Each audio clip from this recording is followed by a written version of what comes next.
Hello everyone, welcome back to the Tryson channel, and today I'm just going to do a quick video on my ACC settings, which have been requested over a number of videos whilst I've been driving.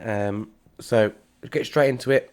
If you want the definitions of any of the kind of settings, then I've done another one. I'll put a link on the top right hand of the screen now in relation to what all those settings actually mean. So the definitions of them and how they affect the actual driving.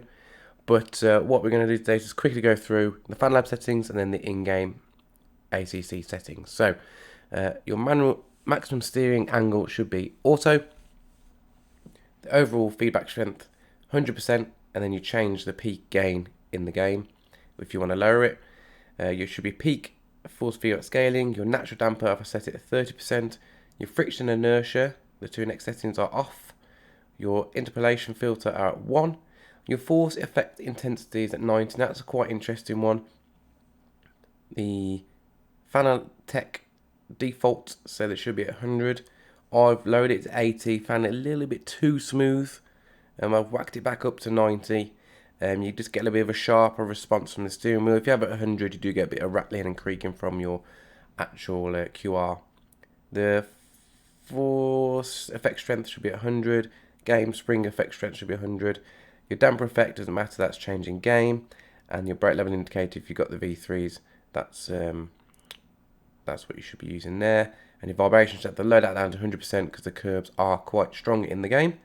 So that's the main Fanlab settings there. I'll leave it on the screen. If you want to see the LEDs, I'll put them on now.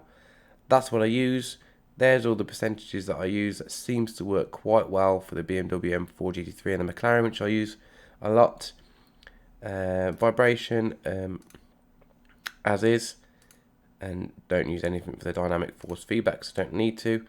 So there you go. So I'll leave that with you there, and then I'll move on to the actual in-game settings. So here we are in-game in the options controls menu, and as you can see, everything's set up for the Fanatec. So this is the panel you need to worry about. So your force feedback gain, this is the main one. So this is, iRacing recommend this to be at 100%.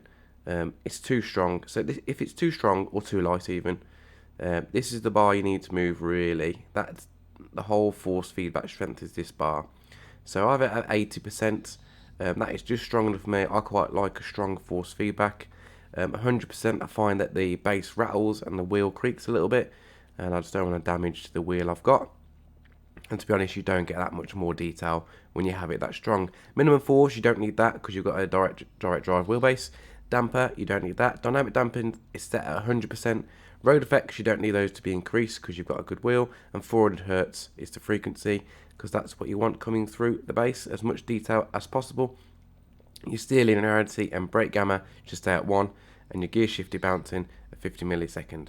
So your steer lock should be auto, so don't worry about that. However, if you go onto some forums, they do say that there's certain cars have the certain best degrees, and you can lock them in using this advanced setting here. And all you need to do is save that as your direct drive loadout preset, and then it should stay at all times.